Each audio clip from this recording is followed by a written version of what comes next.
নমস্কার, আমি পিঙ্কি। আমার নতুন একটা মিনি ব্লগে তোমাদের সকলকে অনেক অনেক স্বাগত। আজ তো অনেক সকাল সকাল ঘুম থেকে উঠে পড়েছি, আর উঠেই সব কাজ কমপ্লিট করে ফ্রেশ হয়ে চলে এসেছি রান্নাঘরে তেলে ভাজা পিঠে বানাতে। দাঁড়াও বলছি কিসের জন্য হঠাৎ করে তেলে ভাজা পিঠে বানাচ্ছি। তো চলো সকাল থেকেই শুরু করি।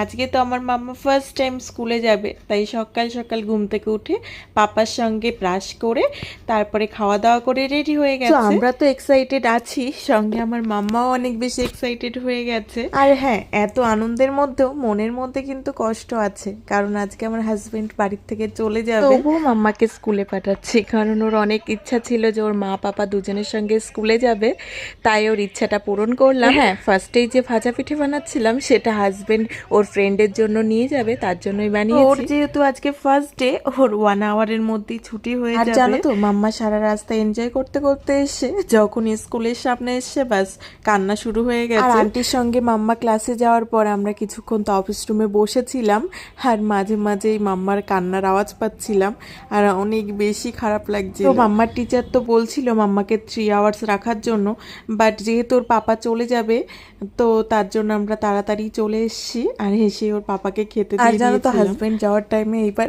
এত বেশি মন খারাপ হচ্ছিল যে আমি কোনো ভিডিওই করতে পারিনি, আর ওকে ছাড়তেও যায়নি স্টেশনে, ও একাই চলে গেছে। ওকে ফোন করে বলেছিলাম যে আমি তো ভিডিও করতে পারিনি, তুমি একটা ভিডিও করে আমাকে সেন্ড করো।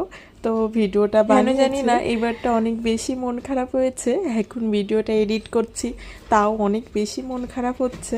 তো যাই হোক, আজকের ভিডিওটা এটুকুই। কেমন লাগলো জানিও।